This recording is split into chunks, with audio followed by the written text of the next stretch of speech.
अब देखेंगे अपन prokaryotic eukaryotic, prokaryotic कैरियोटिक्स और यूकैरियोटिक, यू, ठीक, कैरियोटिक्स, ठीक।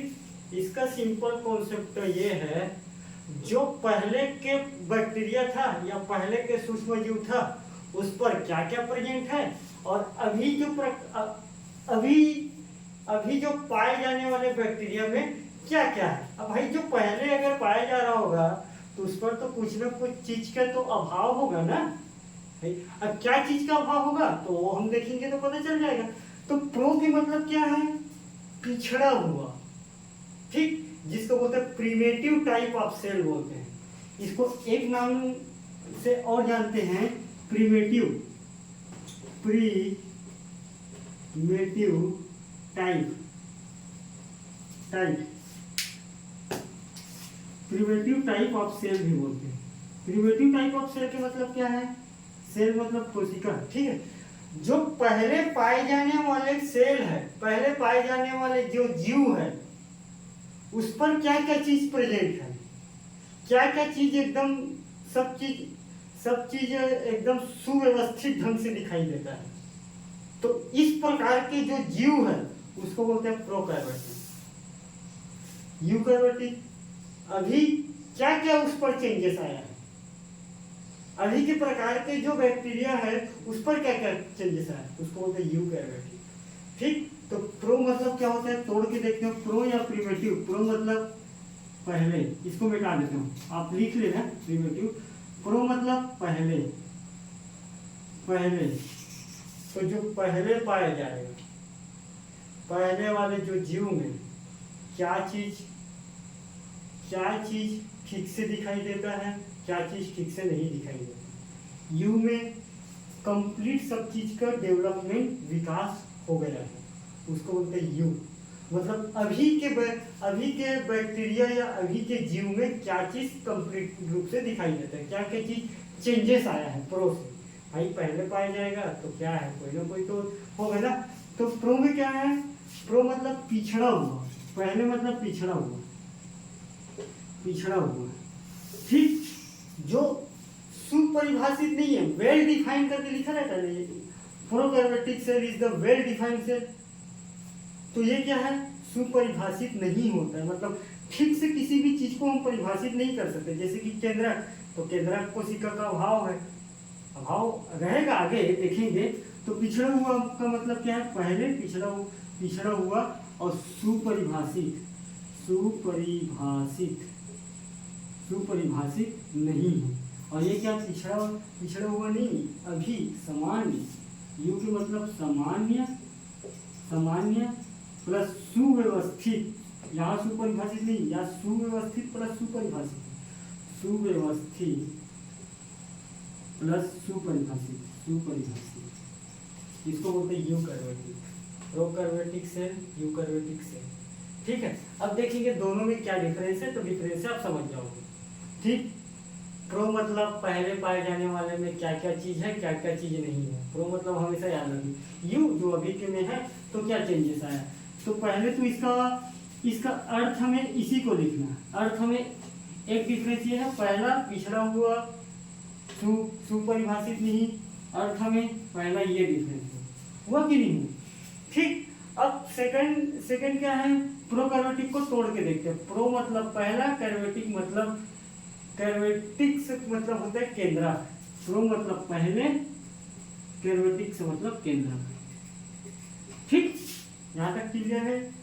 यहाँ भी यू मतलब अभी और कैरियोटिक मतलब केंद्रक, ठीक। ये तो एकदम सिंपल है, करियन या केंद्रक जो भी चीज लिखा रहता है मतलब एक ही है, ठीक।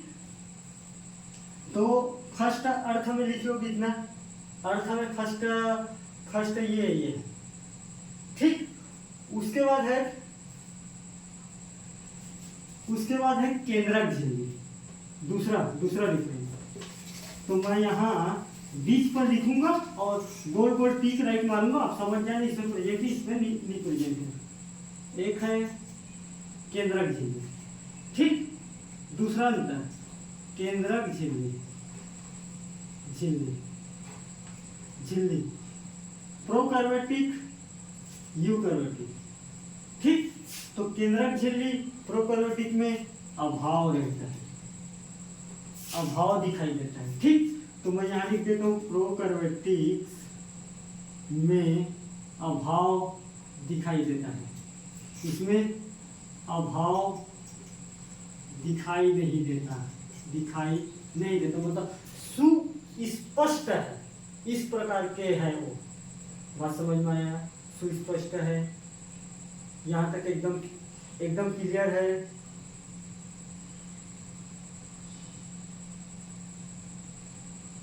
ठीक, तो केंद्रक झिल्ली के बाद आप ऐसे भी लिख सकते हो कि केंद्रक झिल्ली प्रोकैर्योटिक सेल में अभाव दिखाई देता है, केंद्रक झिल्ली प्रोकैर्योटिक सेल में स्पष्ट एवं सुव्यवस्थित दिखाई देता है।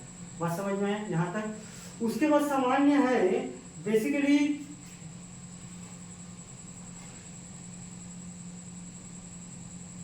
देख, बेसिकली तीसरा अंतर है दोहरी झिल्ली वाला माइटोकॉन्ड्रिया, दोहरी झिल्ली वाला माइटोकॉन्ड्रिया, माइटोकॉन्ड्रिया कॉन्ड्रिया या प्रोटोप्लास्ट नहीं, प्रोटोप्लास्ट तो नहीं, क्लोरोप्लास्ट या क्लोरोप्लास्ट। ठीक, तो ये तीसरा अंतर है, दोहरी झिल्ली वाला माइटोकॉन्ड्रिया होता है और क्लोरोप्लास्ट होता है। अरे दोहरी झिल्ली का मतलब क्या? ये अपने आप में एक झिल्ली और रहेगा, सेल मेम्ब्रेन, इसको बोलते हैं दोहरी झिल्ली। तो इस प्रकार के संरचना माइटोकॉन्ड्रियम भी रहता है और प्रोटोप्लास्टम रहता है, और यह सारिका है, सेल की स्ट्रक्चर है, ये तो आपको भी पता है। तो इस पर अभाव रहता है एक लाइन। अब आप इसको दो कैसे बनाओगे? दोहरी झिल्ली वाला माइटोकॉन्ड्रिया प्रोकैर्योटिक सेल में अभाव रहता है और इसमें प्रेजेंट रहता है, इस पर प्रेजेंट रहता है। दोहरी झिल्ली वाला क्लोरोप्लास्ट, इस पर अभाव रहता है, इस पर अभाव रहता है, इस पर प्रेजेंट रहता है। ठीक है, तो 1 2 3, एक पहले 2 3 4 अंतर हो गए। बात समझ में आया? ठीक, 4 अंतर के बाद है histone protein. Histone protein, histone protein का मतलब क्या है? जो सेल के अंदर डीएनए पाया जाता है, उस डीएनए को बांधकर जो रखते हैं जो प्रोटीन, उसको बोलते हैं हिस्टोन प्रोटीन।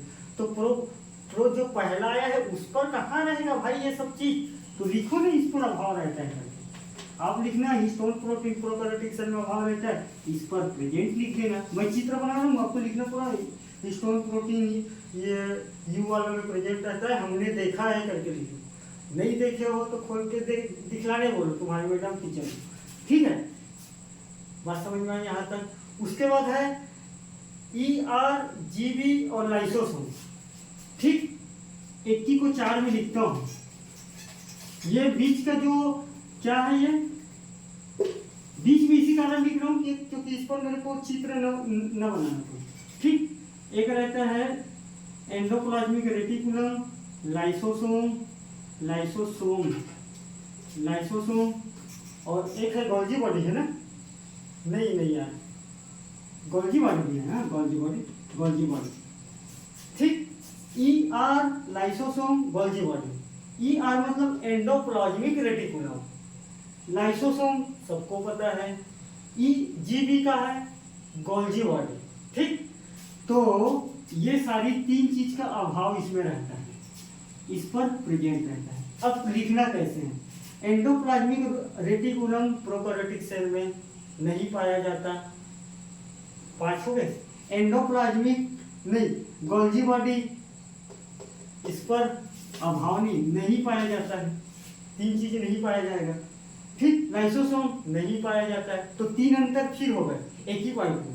यहाँ एंडोप्लाज्मिक रेटिकुलम उपस्थित रहता है, लाइसोसोम उपस्थित रहता है, गोल्जी बॉडी उपस्थित रहता है।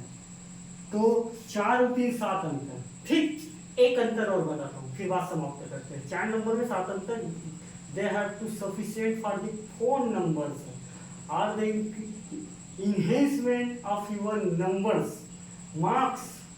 ठीक, तो लास्ट है लास्ट में बेसिकली हम राइबोसोम के बारे में देखेंगे। राइबोसोम, ठीक, राइबोसोम। अब देखो राइबोसोम इस पर 70S के पाया जाता है और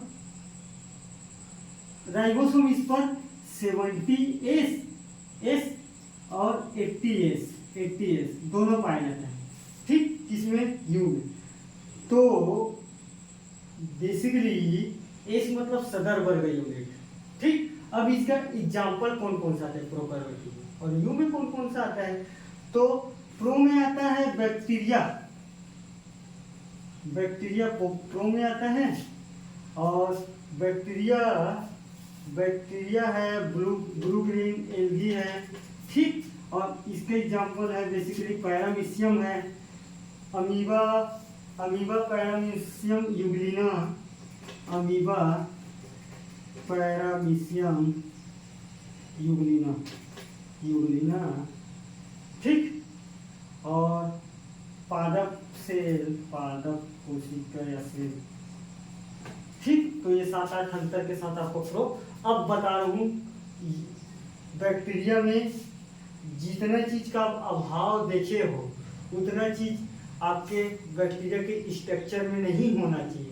जो प्रेजेंट है वही आपके बैक्टीरिया के स्ट्रक्चर में होना चाहिए। आपका बैक्टीरिया में 3-4 चीज है डोमिनेट। बैक्टीरिया में क्या है, बेसिकली जो बैक्टीरिया है ये इस प्रकार का बैक्टीरिया है, ठीक। बैक्टीरिया संबंधित एक स्ट्रक्चर है पिल्लाई पूछता है। पिल्लाई क्या चीज से संबंधित है, बैक्टीरिया की रिप्रोडक्शन में हेल्प करता है, ठीक, रिप्रोडक्शन में हेल्प करता है। आप इसको लिखना, रिप्रोडक्शन मतलब प्रजनन में हेल्प करता है, उसको बोलते हैं पिल्लाई, ठीक है। पिल्लाई के बाद इसकी सेल वॉल सुपरिभाषित नहीं है। उसके बाद क्या चीज आएगा, पिल्लाई है। पिल्लाई के बाद इस पर आता है बेसिकली कैप्सूल आता है। कैप्सूल के बाद बेसिकली आता है स्लाइम आता है। मैं बता रहा हूँ क्या है कैप्सूल स्लाइम। एक आता है प्रोटोप्लास्ट है। इसका स्ट्रक्चर में क्या क्या चीज आता है वो लिखना है ना। पहले संरचना में पहला है पिल्लाई लास्ट में भी लिख सकते हो। कैप्सूल, स्लाइम, प्रोटोप्लास्ट, और इसका जो सेल वॉल बना रहता है, सेल वॉल ये पूरा सेल वॉल है, और इसी सेल वॉल, ठीक। तो कितना हो गया, 4 पार्ट हो गए। सेल वॉल पेप्टिगोग्लाइकोन से बना रहता है। इसका ग्लाइकिन से बना रहता है, ठीक। तो ये सेल वॉल हो गए। ये सेल वॉल के अराउंड एक गमी लेयर पाया जाता है, एक गमी लेयर। ये सेल वॉल के अराउंड एक गम्स, अरे चिपचिपा सा पदार्थ है, गम का जो लेयर पाया जाएगा तो उसको बोलेंगे स्लाइम, ठीक। कैप्सूल, प्रोटोप्लास्ट का है जो लिक्विडिटी वाला जो पदार्थ है, प्रोटोप्लास्ट, ठीक।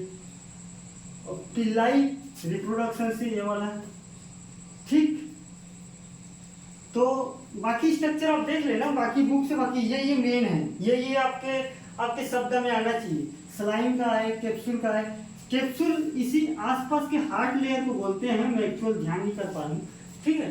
तो इसकी खास बात ये है, ठीक। यहाँ तक आपका तो ठीक है, बाकी रखते हैं और आगे टाइम मिलेगा तो इस पर चर्चा हमारी जारी रहेगा। नहीं रहेगा तो आप इतना ही समझिए और बाकी अपने टीचर और मैडम से अगर कोई पढ़ाएंगे। हाँ, किसी को अगर बैक्टीरिया की क्लासिफिकेशन है टेम्परेचर रिलेटेड वाला तो मैं सिंपल डिस्कस कर सकता हूँ, मगर वो तो भाई नाम से ही पता चल जाता है। ग्राम स्टेनिंग क्या है, स्टेनिंग बैक्टीरिया को क्लासीफाई किया गया है कि अभिरंजित करके क्लासीफाई करते हैं, मतलब रंग प्रोवाइड करते हैं। रंग प्रोवाइड के बाद कौन सा रंग, अगर पर्पल रंग आएगा तो उसको ग्राम निगेटिव, अगर कोई एक कलर और है, कोई सा कलर है तो उस कलर आएगा तो ग्राम पॉजिटिव। बस इतना ही डिफरेंस है, करने का प्रोसेस है। इसको 1984 ग्राहम करके एक साइंटिस्ट था, वो स्टेनिंग के द्वारा ग्राम पॉजिटिव और ग्राम निगेटिव बैक्टीरिया को अलग किया गया था। पहले सैंपल लेंगे, सैंपल लेने के बाद क्या करेंगे, आयोडीन से धोएंगे, आयोडीन से धोने के बाद हम हीट प्रोवाइड करेंगे, हीट प्रोवाइड करने के बाद उस पर कलर डालेंगे, कलर डालने के बाद फिर हीट में रखेंगे, और जो कलर पकड़ लेगा, तो जो कलर पकड़ेगा, जो रंग का पकड़ा है, तो इन पॉइंट पे अपन देख लेंगे, लास्ट में देख लेंगे कि कौन सा कलर पकड़ा है, तो उसके हिसाब से ग्राम पॉजिटिव। अगर ये वाला कलर पकड़ा है तो ग्राम निगेटिव। ठीक, एक होता है उसी में सेपोनिन करके होता है। सेपोनिन एक ऐसा कंटेन है जो बैक्टीरिया को धोने का काम करता है। तो ये प्रोसेस बस है ग्राम स्टेनिंग और स्टेनिंग टेक्निक में सिर्फ प्रोसेस है, 2 बैक्टीरिया को रखना है और प्रोसेस करना है। प्रोसेस करने का 4 स्टेप है बेसिकली। उस 4 स्टेप को मैं मुंह से बताया हूँ, होता वैसी है, आप कहीं भी पढ़ लो। सिर्फ आयोडीन और जो कलर डालते हैं ना सेपोनिन वाला, उसको याद रखना होता है। बाकी कलर सेम है, प्रोसेस सेम है, 2 मिनट का खेल है, बाकी पढ़ लोगे। और मीडिया बहुत सारा होता है, उस मीडिया में मेरे को डिस्कस करने में थोड़ा टाइम लगता है, तो मैं आपसे माफी चाहता हूँ। आप मजा मार के अपना पढ़ाई करें, ठीक है।